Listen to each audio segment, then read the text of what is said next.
Hey, Bonike.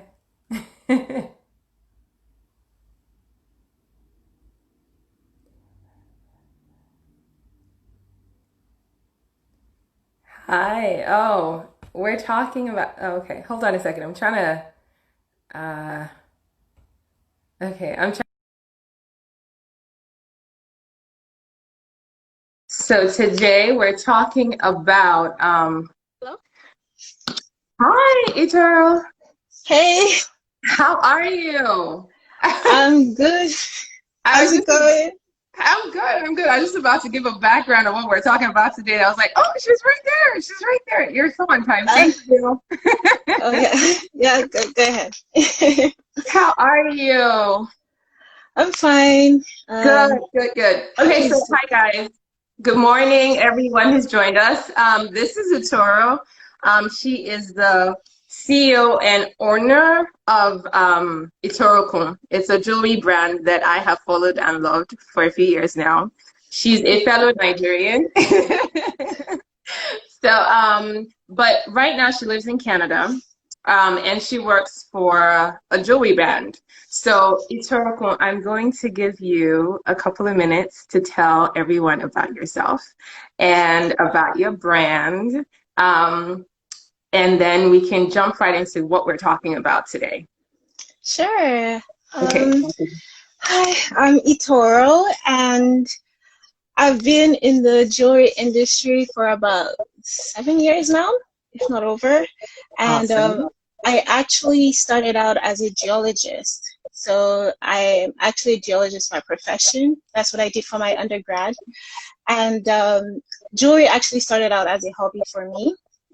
And while after I graduated, I was working as a geologist in oil and gas and also in mineral exploration. And I was also doing jewelry as a hobby at that point. But Yep. obviously, it goes from a hobby to a hobby business. Then I decided to go back to Nigeria to do my NYSC. And that's when it actually became a full grown business. And I did that, I spent about 4 years in Nigeria, and that was very exciting. I learned so much, and that's where I really grew as a jewelry designer.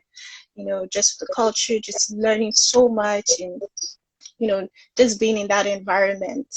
And after that, I decided that, I wanted to learn more, do more. So I came back here, and I started going to school as a gemologist, which is the study of gemstones. So it's actually an aspect under geology. So it's just more specialized. That's So right awesome. now, yeah, I'm a gemologist, and I'm also a jewelry product developer and quality specialist. And I work with a commercial jewelry brand right now. That's so cool. Like, I remember when I went on because I've known about you for a couple of years. We've never met. We still haven't met. No. But I've known about you for a couple of years on the Nigerian scene. And I was super excited when I reached out to you. I know we connected before that, but then I Yeah. checked out your LinkedIn page and I was like, snap, this girl. So I was very impressed with all you've told us today, like right now, and also the fact that you work for a commercial brand.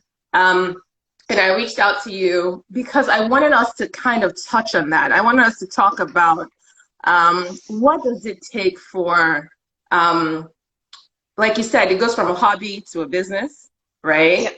And then you have your clientele, but some people want more. Some people want to do a lot more. They want to become commercial. They want to have a commercial jewelry brand.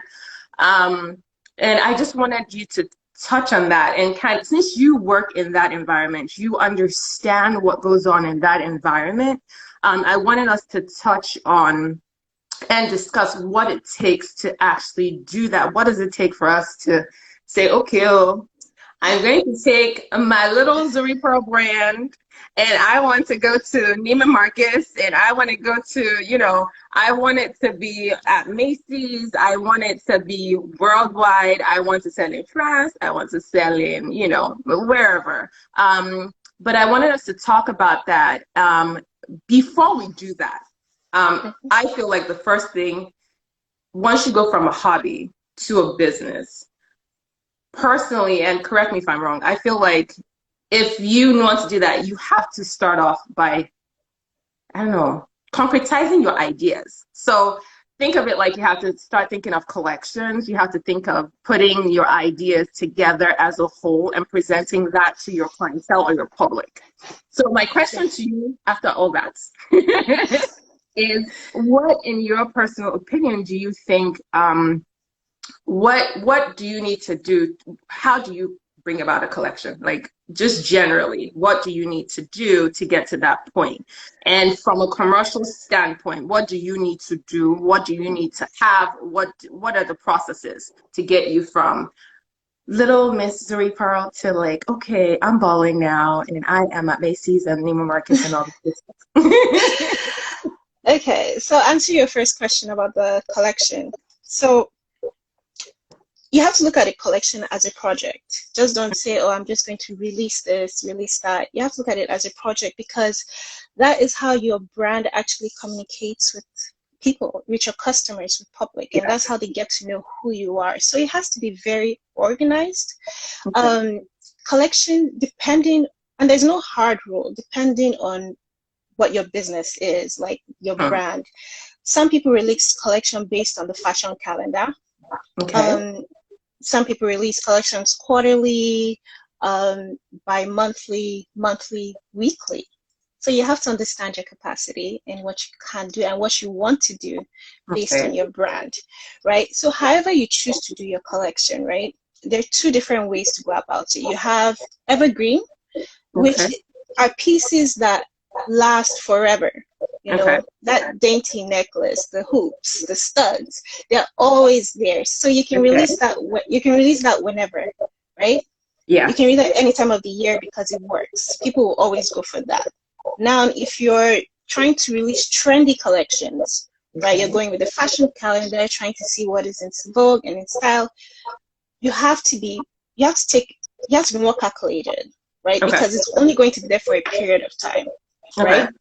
So you have to know how to interpret the trend to your own brand, right? It has to be on brand, because if, let's say, apple fruits are in season, you know, for this summer, how you interpret it is different from how I interpret it, right? In our collections is going, so you have to do that, and your brand and your collection has to be cohesive. I just tell people the fewer the better, right? 3 to 7 pieces is okay. You know, like, don't do too much, especially if you're a small brand, because what you need to understand is not really about how many products or how nice the product is or all of that. It's about how you're able to execute it. Execution is key. Marketing is everything. like you can have a simple, basic product, and just because you execute it excellently, marketing, the pictures are perfect, you know, it's in front of the right people, it does very well. And you can have this product, this creative product that you put your whole life and soul into it, and it doesn't do well because your execution is not excellent, right? So those are things you have to bear in mind. I usually tell people the fewer the better, and make sure it's cohesive. Make sure it's speaking to your clientele base. Make sure it's speaking to your target audience. So that's a good starting point for collections. And it also tells it also tells the people that you're organized. You know what you're doing. You know what you're saying. You know your brand, and you know your customers, you know? Gotcha. And I would say I'm one of those that is guilty of, when I started to do collections, when I finally got to the point where I was like, okay, this is what I want to do, right? And I want to do collections. Hey, I'm one of those people that there are a million ideas in my head. Yeah. So I'm constantly like, oh, but I could do this, and I can do this a lot more, and I could do this, and I could add this to it. And I remember when I had to do KC Fashion Week, I had to, like you said, I had to concretize my idea. I had to make sure that it was all cohesive. I had to make sure that it was speaking to my brand and to my clientele. So I totally agree with you, but I can't say, for me, it's hard. So dial it in and not want to make everything that is in your head, because you're like, oh my God, like I've got this amazing idea. And I think, you know, people are going to love it, but there is a lot that goes into it. And I'm sure you're going to touch on that. But for me, Yeah, you've got to think of the whole picture and not just yourself and being a creative. Yeah, exactly. And the more you do that, the more you find out that it's exhausting when you're doing that. You're releasing so many pieces, you're releasing 10, like 10, 12 every month, you get tired. It's creatively exhausting. So, you have to actually relax and just It's be true. organized. It's If true. you're I in, think somebody said here that one parental company said, especially when you're bursting with ideas. I'm yeah. like, yeah. But it's true. You do get exhausted. Like it's a lot. It's a lot. It's a lot. Yeah. And if you're in this for the long run, save the idea. You can always do it the next time. There's so many more collections in your lifetime that would come. So just keep piling up your ideas, store them somewhere, sketch, keep them and come back to them. So that's where you have to be a business person. Gotcha. Once you're done sketching, just remove the creative hat and put on the business hat. Like we have to sell markets today. So you have to you have to Okay, separate I'm them. about to go and print out some hats right now. Creative and business. That's taking them off and putting them on. But I Yeah, totally agree with you. It is a hard thing to do as a creative. yeah, The business aspect is always the harder part, which is one of the reasons I wanted to do this with you, is to help people understand how important the business part is, because you can be a creative. But if you want to do this to get a salary, if you want to do this as a career, you have to put on that business hat. You've got to yeah, understand that that is the part that's going to bring you money. The creative part is amazing, it's fulfilling, but the business part, that's the cha-ching, and yeah. you get that. So okay, so now True. that we talked about collections, let's talk about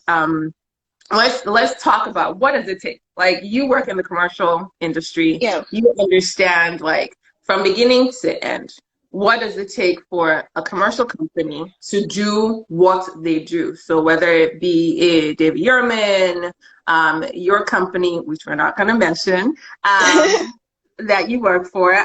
If you want to know what company she works for, go check out her LinkedIn page. But, the commercial jewelry brands, what does it take to go from stage A to, okay, we've got it in front of the clients? yeah. So I'm just gonna sum it up as one word, two words, your team. You Okay. need a team. I usually hear this thing where people say, "Oh, you have the same 24 hours as Beyonce. Why haven't you done anything yet?"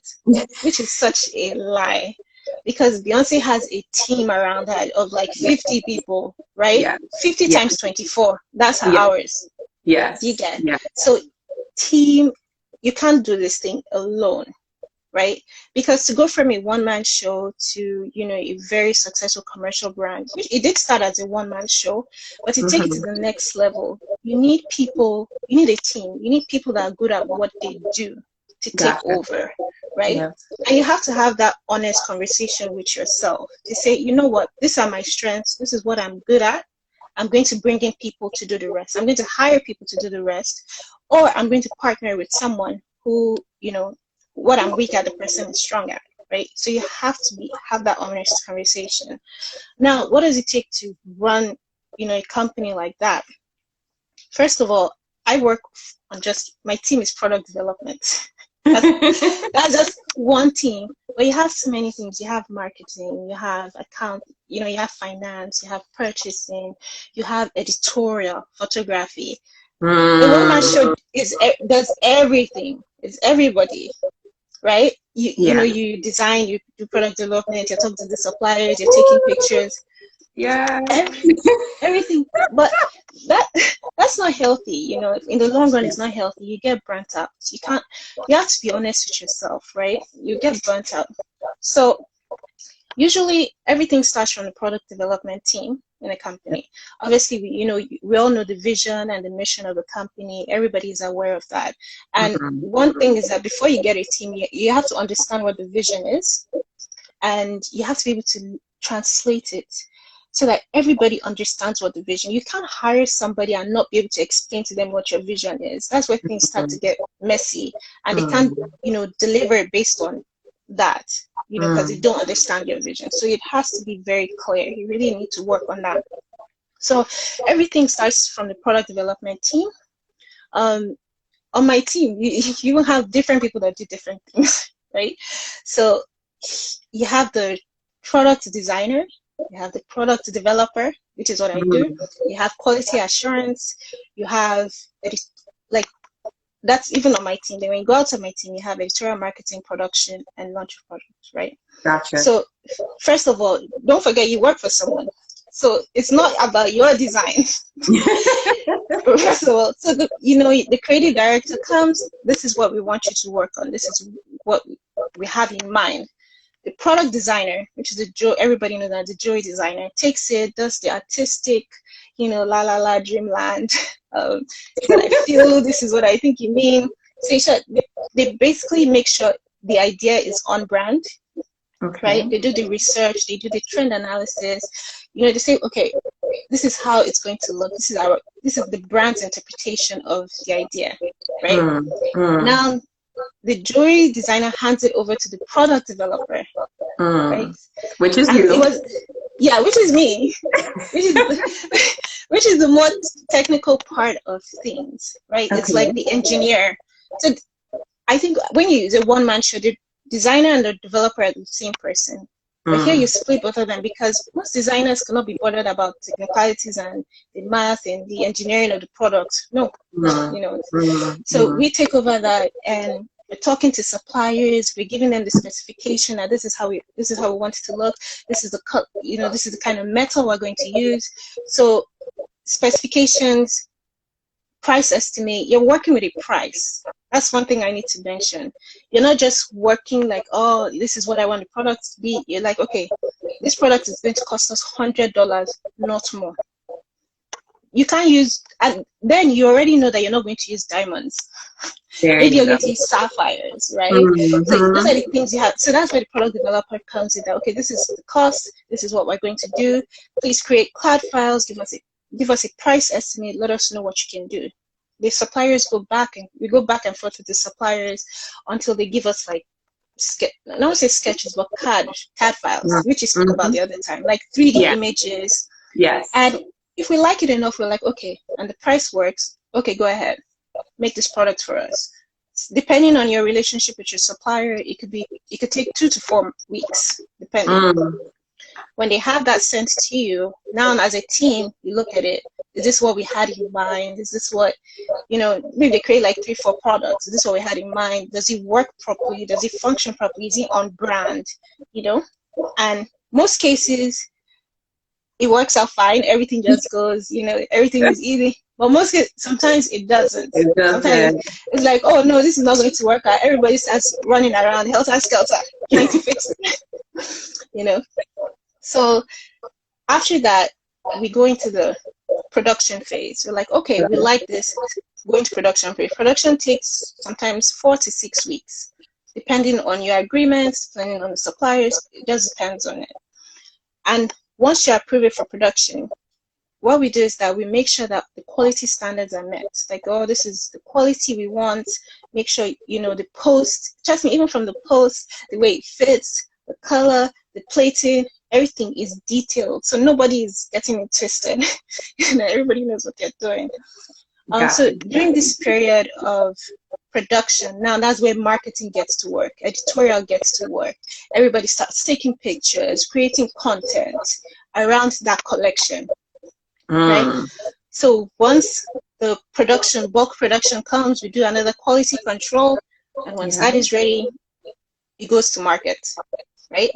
So take note, everything I've said, you can be working on 6 projects at the same time. Oh wow. So it's not just one thing that you're doing, and you're working on like 6, 7 projects at the same time. So on a good day, you're going crazy. Wow. So from then on, I don't really hear about the product, right? Because marketing has taken over, they are pushing it. And that is one part I tell people that this part you can't do by yourself. If it's not your strength, give it to someone else. Because some people are so good at this thing. Like, you know, when we send things off to the products off to the marketing team, the way they twist the words, I'm like, oh wow, that's amazing. I would have never thought about that. Right? Yeah. So they Yeah. do such an excellent job. So once he gets there, I've washed my hands clean. You know, no more product. You're just take marketing, do your magic. do your magic, and then the cycle continues, and it continues that way, right? So anything after that, you have people on the front lines taking customer service. You know, I'm always just looking at, wow, you people are patient. That's all I'm saying. You know. So exactly, so that's why it just keeps going, and the process just continues that way. That's interesting because I remember when we had our conversation, right? I'm a one-woman shop. I've been a one-woman shop for a while. I'm in the process of doing the commercial part, just like you're talking about. And I do agree with you. You do get burnt out when you do everything on your own. Like, you know how you said, first of all, you're the designer, you're the one that is sketching, then the product development. And you're right, like I do my own CAD files. So the one that you're sending it off, I'm doing my CAD files, but I'm sending it off to somewhere to have it done, to have it cast. When they bring it back, I'm trying it all and going, this thing doesn't fit right. This one doesn't look okay. This one, I don't like how heavy it is. So I'm going back to my CAD file. I'm changing everything. Then it goes back again to casting. Then it comes back again. If it's good, then I'm fine. So the one that if we're running helter-skelter when things don't work out, me, I'm just going mad because I'm like, oh my God, like I spent so much time and I had to get this out at this particular moment, but it doesn't come out. Like I always say, oh, my collection, I'm going to be done in 6 months. I'm starting today, and in 6 months, this is going to be done. People, it don't work that way. When you are a one-woman shop, it really doesn't translate that way because you are trying to do too much.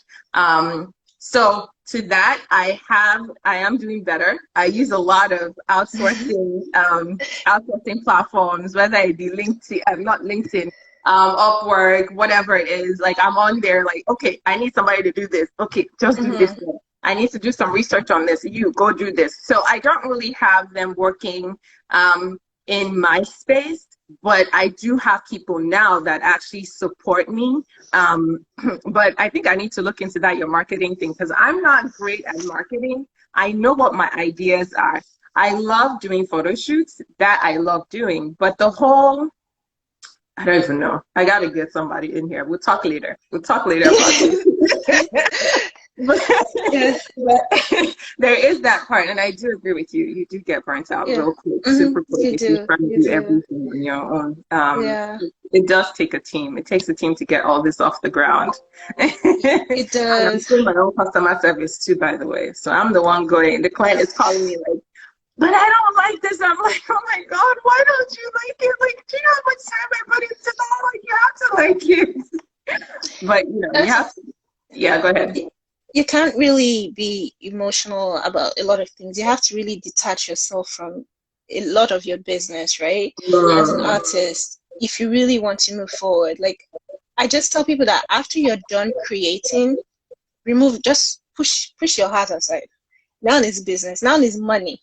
Because if not, you're just going to be stuck where you are. Like, you're not going to make any money. I remember a good friend of mine had a very hard conversation with me, and you're like, be honest. Can you buy land?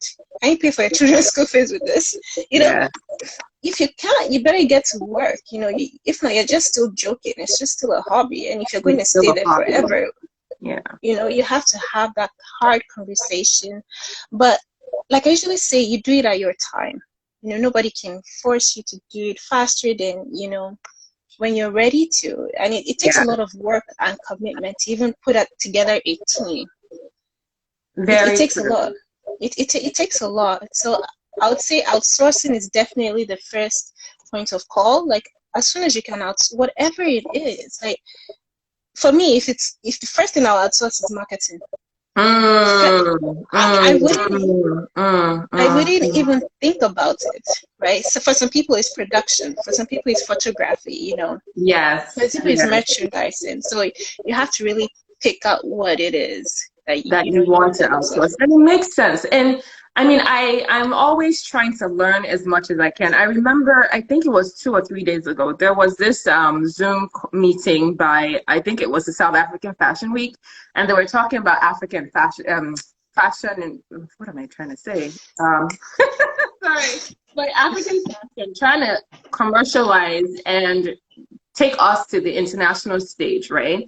That was what the whole message was about.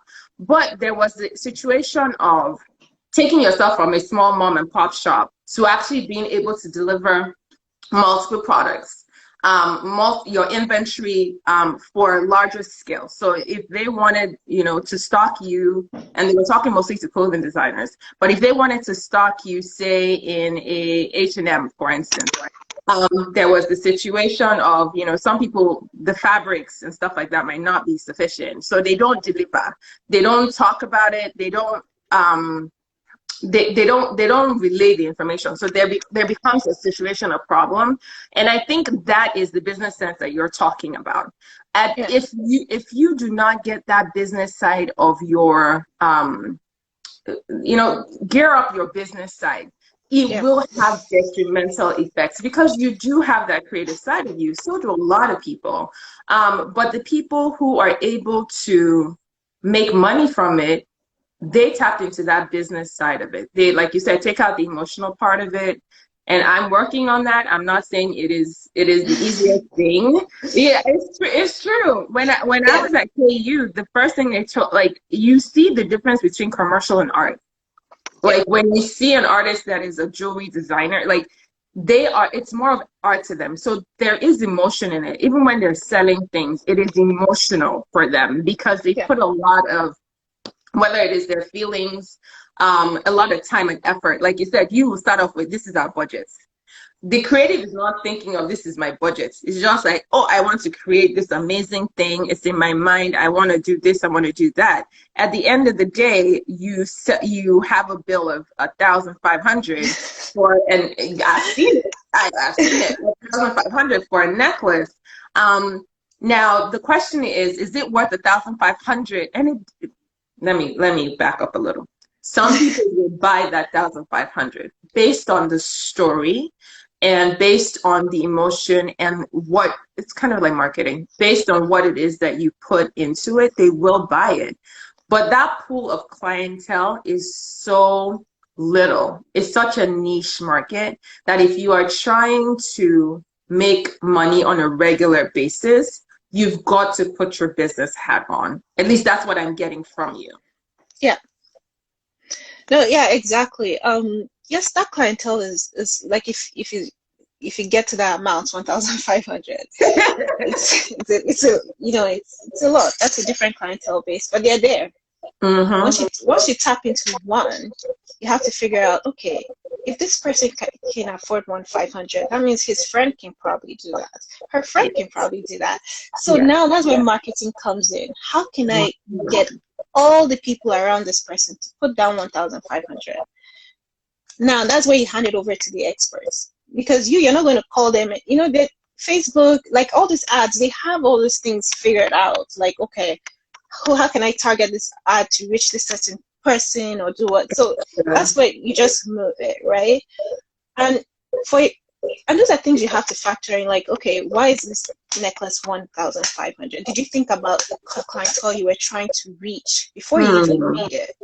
So those are the decisions you actually have to make as a business person. Like, okay, who am I selling this thing to? Who am I selling this collection to? My last collection was $200. Like, that was the average price. Now this one is 1,500. That already confuses your clientele. Gotcha. Because they're like, okay, who are you trying to reach? Me or them? It's confusing. So that means you have to do a lot of work on your own part. Like, okay, if this is my actual price and this is what I'm sticking to, yes, you can continue to tell a story based on that. And whoever you're talking to, they will understand and they'll be able to, and from your branding as well. You can't be messy and expect to attract someone that can afford $1,500 or $5,000, because those people, they pay attention to details. They work hard for their money. They have an eye for quality. Yes. So if everything doesn't come together, there's no way you can sell that. You know, so exactly. So you have to learn how to put all those things together. And as a creative, to be honest, even me as a creative, my mind, when I'm in my creative zone, my mind is messy. I'm not organized. Yes. Right? And that could translate into sometimes the way I do business. But you have to train yourself and say, you know what, after I finish designing, you have to put your business hat on and say, okay, this is how things are going to be. I cannot be emotionally attached. If someone says that, okay, even this piece you're trying to sell, I don't think it's going to do well for this market in this season. You actually even have to listen to that. Sometimes you can't go with I feel. It doesn't really help you much. You know, people are working with numbers. Yes. When people are working with numbers, it's hard to put feelings on the table. Oh, I feel. Very true. Because what you just said, if I was emotional about my pricing and I said, okay, I want to go to a bigger brand to have them stock my pieces, they are going to ask you, what is your formula? Like, how did you come up with your pricing?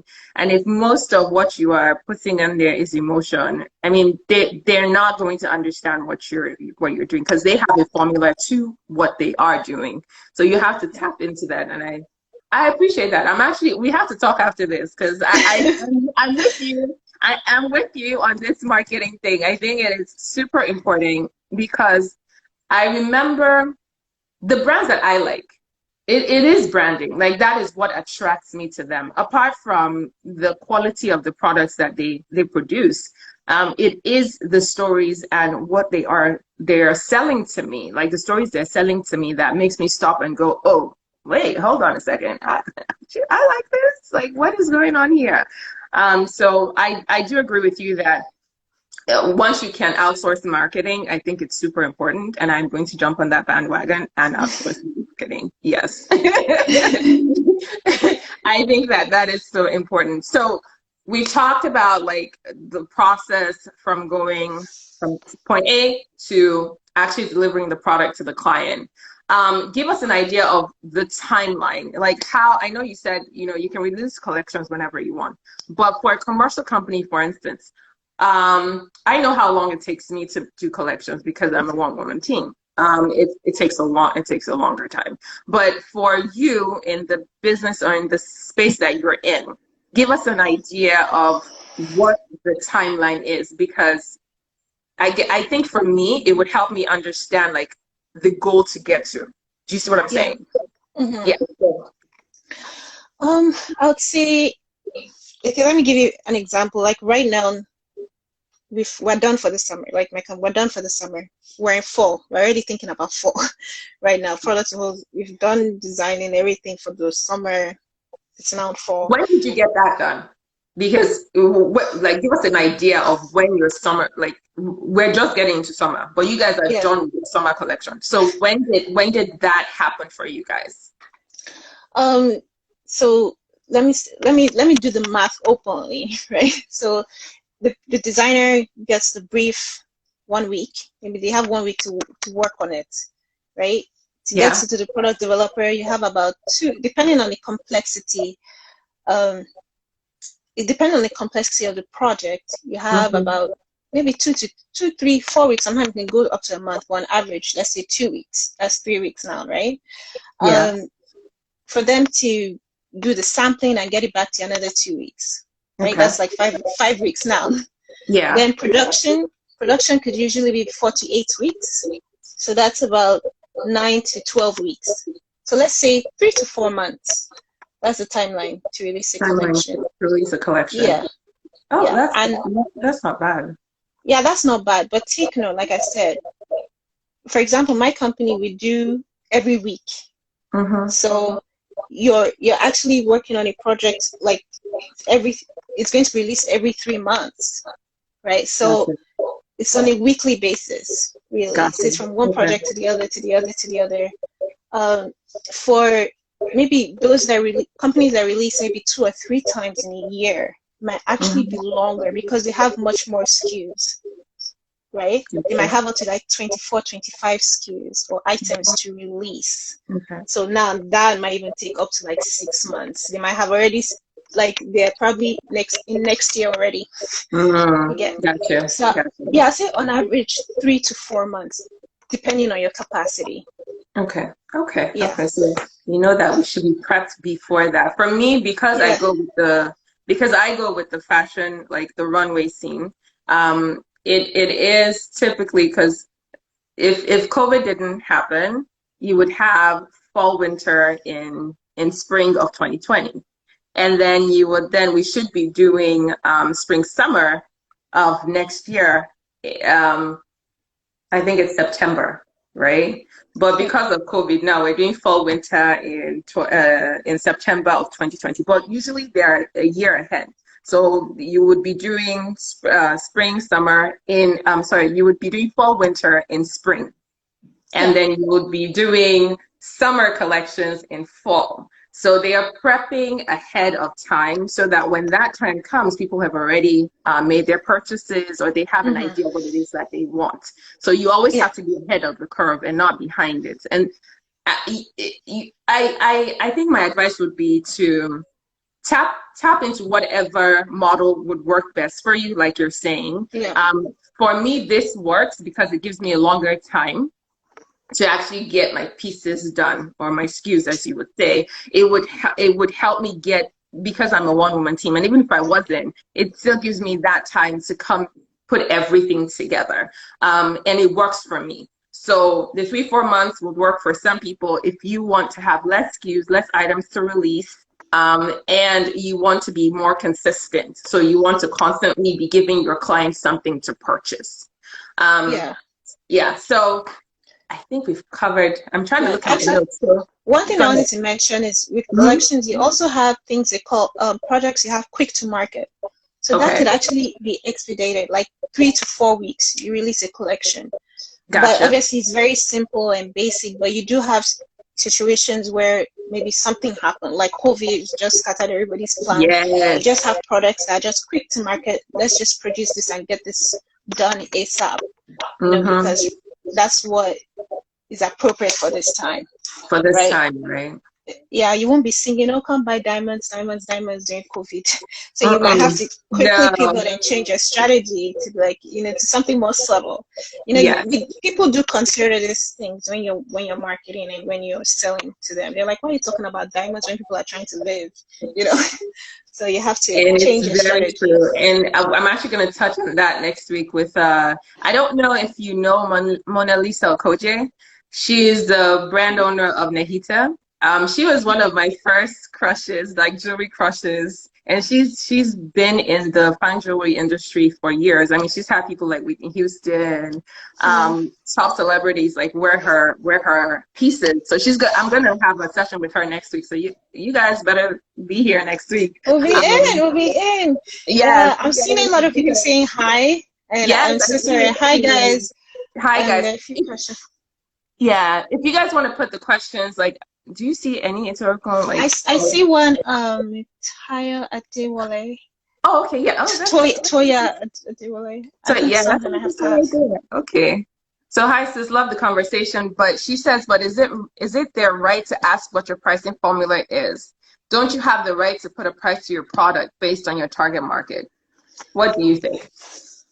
But is it who's right? Their right to ask what your price is? Like, we're talking about if you wanted to go to, and I think that's what she's saying. So if that's what you're saying, just put the question in the message or the question box. But I think what she's referring to is when I was talking about taking your little business and going to like a Macy's or an Neiman Marcus, and they're asking, because they have to make money too. Right?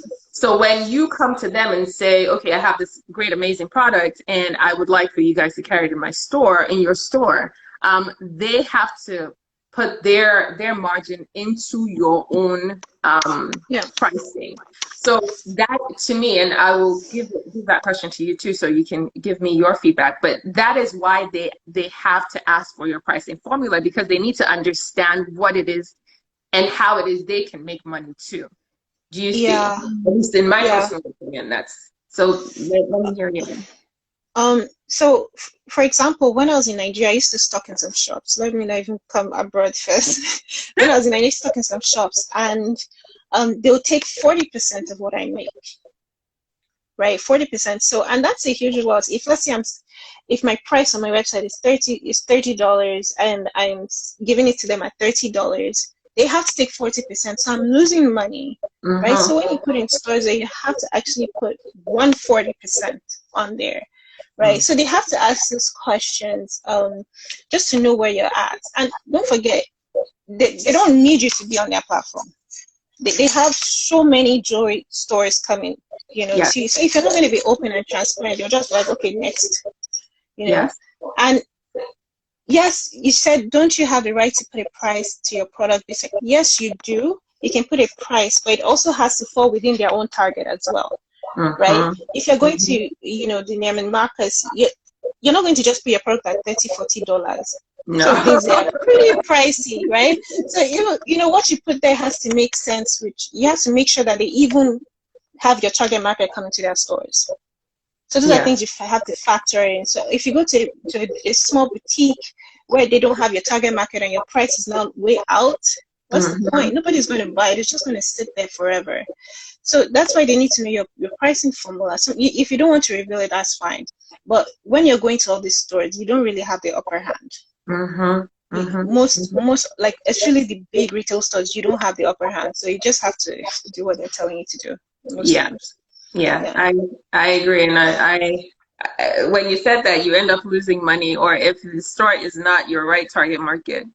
When I lived in West Plains, Missouri, which is a smaller town, right? The initial stores that I put my pieces in, that carried my pieces, I faced the same difficulty. I should have done a lot more research, and I was going to put it in, I would guess that would be the Neiman Marcus of our town.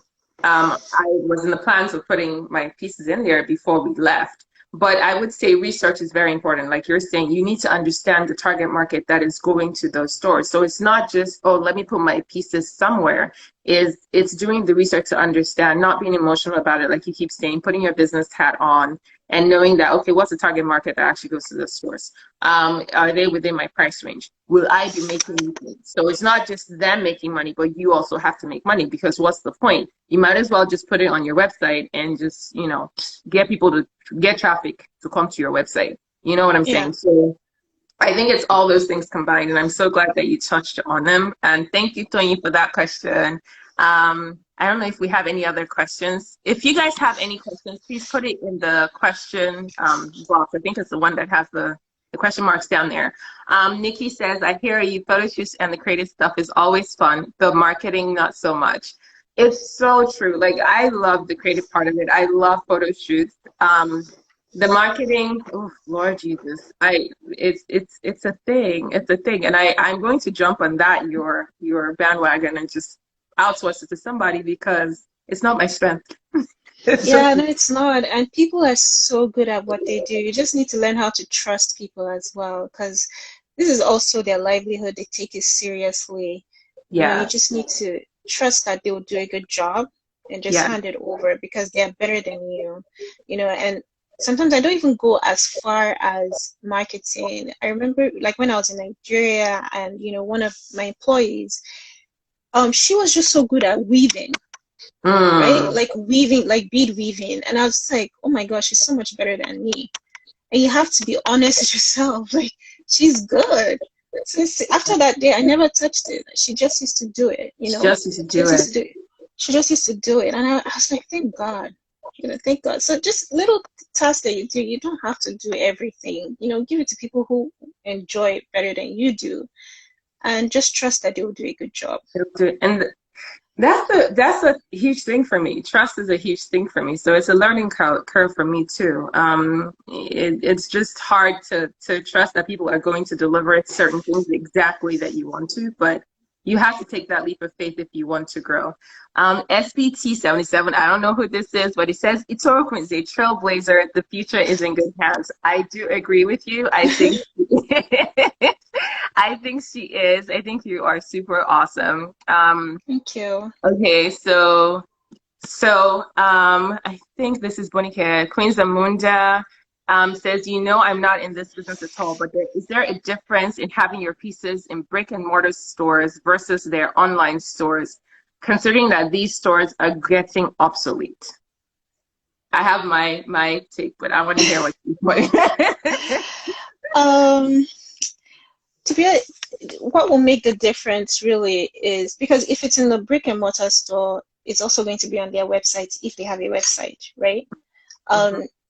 There might just be hidden fees, like, if they're charging you 40% for being in their store, they might say, okay, let's do it 50-50, where because we're going to be promoting you on our website as well, so you're going to, we're going to make it a higher fee, like 50%. So that's where things like that come in. But if it's just like a store, what's it called? Is it Modi Apparandi?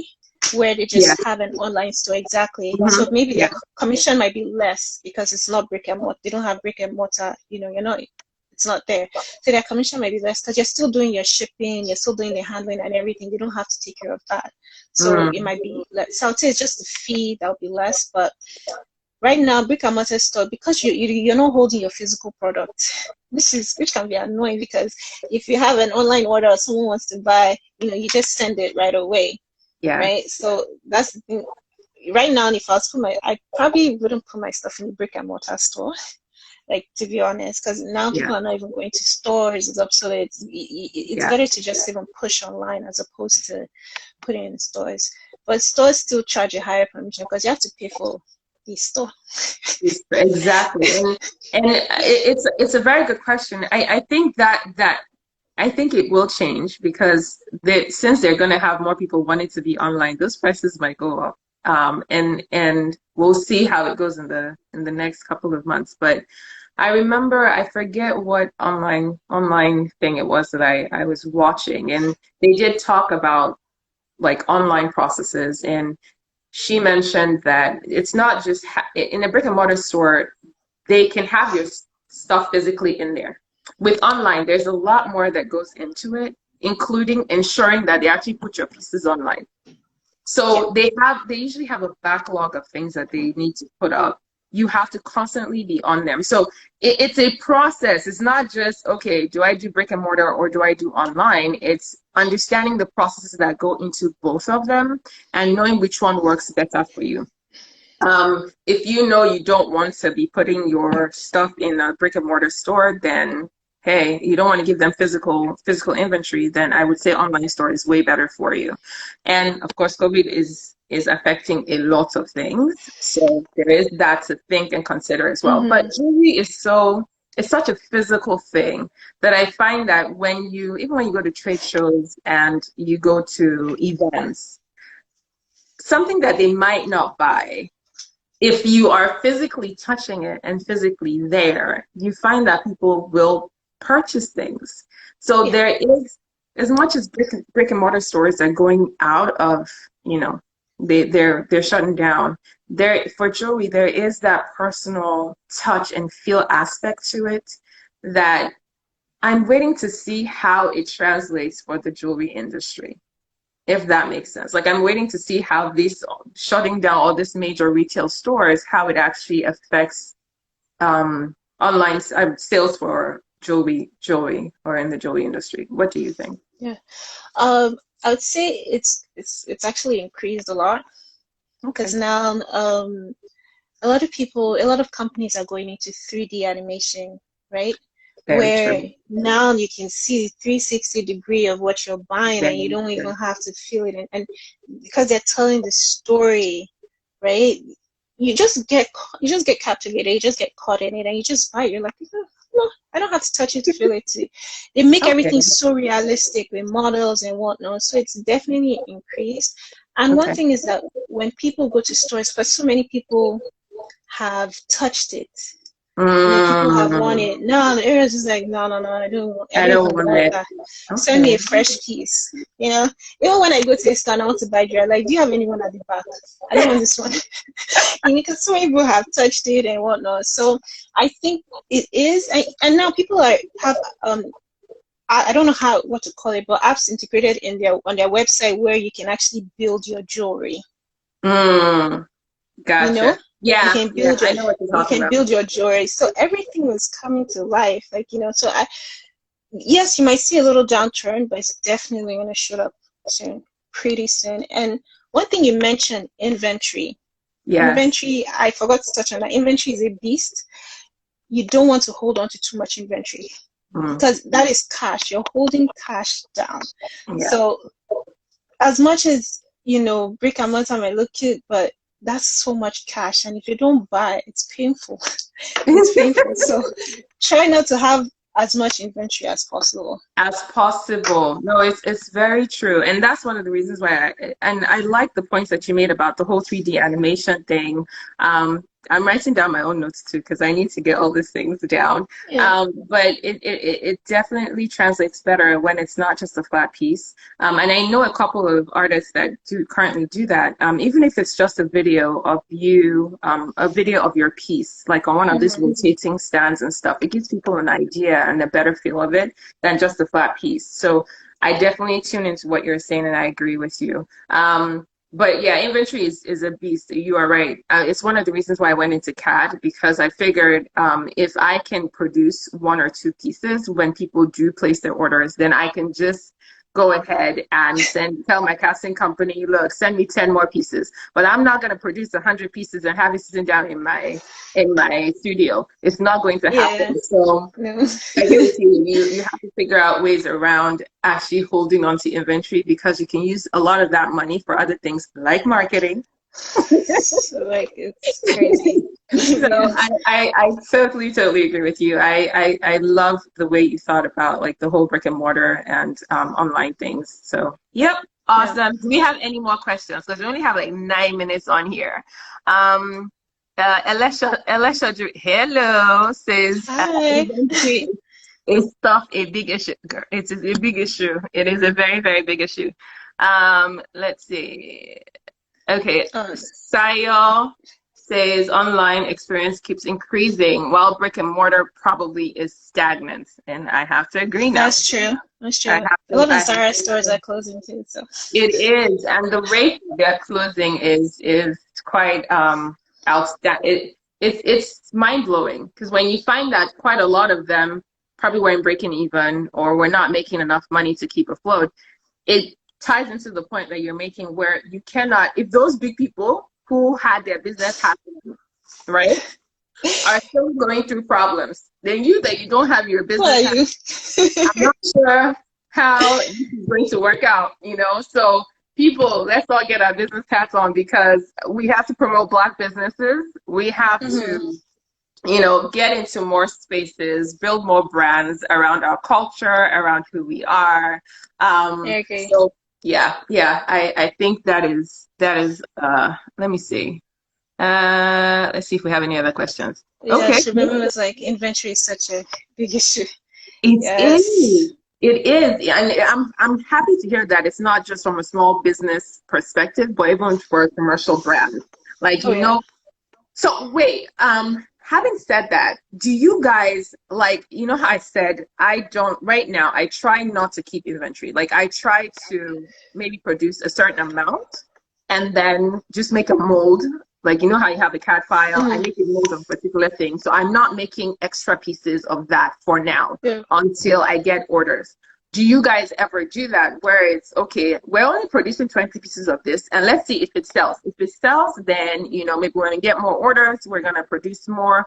Or do you just start off by saying, I guess what I'm trying to ask you is, do you have a projected amount of your sales before you make your production? Or do you just have a minimum amount that you do across the board? And then if that particular piece is selling a lot more, then you produce more. Yeah, actually that's a merchandising question, because Okay. what they do is that, once we've come up with the product and everything, what they can tell is that, okay, we've researched other brands, and also from our knowledge, this particular collection might do well for the 5 weeks, and we might Mhm. sell a projected amount, maybe because a similar product did this well, right? Okay. So when maybe you might say, this month we're projecting maybe like 100 pieces to sell for this collection, or 200 pieces to sell for this Okay. collection, right? Hmm. If you exceed it, great. But if you don't, that's a lesson, right? And you Yeah. actually just, you put it on the watch list, you observe it for the few weeks, and Okay. if it's still not doing well, you phase it out. You don't Okay. have to keep it there. You don't have to keep it on your website. You just Mm-hmm. sell it out. Maybe you do a sale and you let it go. So Gotcha. it definitely, there's a projection for each collection, like, okay, this is how much we think we would sell, and that's how much we now order. So we don't, or we probably wouldn't order for all, like, maybe this year we estimate like 300 pieces. No, you order it in beats. The Okay. first one you'd be like, okay, let's launch this, let's see how it works. If it Mm. works out well, you'd be like, oh, let's get more. It's doing so Mm. well, let's produce more. Mm. So it's small. So then I think that's when you now have to factor in your relationship with your suppliers. What's their MOQ? That means minimum order quantity. Quantity. You Mm-hmm. know, you have, if they're telling you it's 1,000, your brand better be doing very well. If Mm-hmm. they can tell you that, okay, MOQ is 10, it's 50, it's 100, that's reasonable, right? So you can say, okay, if this collection, let me just order 10. Let's see how we do. If it does well, you order more. If it doesn't, relax. So these are questions you have to ask suppliers, when you're outsourcing as well. Okay, that's awesome. Shibomi was asking, and I think you touched on that right now, is Yeah. what do you do in your company with jewelry pieces that are not sold? You must sell. You That's must the sell. You have to sell it. no, Shibomi, that's you the have thing. to sell it. It must, like, with that's where marketing now comes in, because you have to, Yeah. inventory has to speak to marketing that this is what we have left. Yes. Marketing will now put that picture in front of you to buy, buy, buy, Bye. buy Gotcha. until it sells out, Until it right? sells. So that's what most companies do, right? They're Yeah. just putting your face out. Okay, buy this. They put a story around it. You must buy it. You have to buy it. There's no such thing as it's not gonna sell. Shaya said market move. Market must move. Yes. Marketing must move. Like nothing. Especially if you're not dealing with gold where you can melt it. And you know Yeah. how painful it is to melt your gold. Like, it is Mm-hmm. painful because you've worked so Yes. much on your design. No, but Yes. these are pieces that you have like 50. No, you figure out a creative way to sell it. To sell it. To sell it. And Okay. get your money.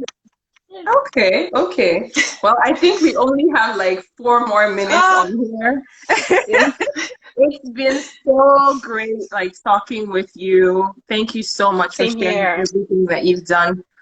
You shared with us today. Like I've learned a whole lot. Even our previous conversations, I learned a whole lot. So I'm just blessed that you've been able to do this, and I hope everyone enjoyed the conversation. Like I said, I will have Mrs. Mona Lisa Okoje on here next Mhm. week. She is the brand owner of Nahita. It's a fine jewelry brand that has been around for ages. She was my first jewelry crush.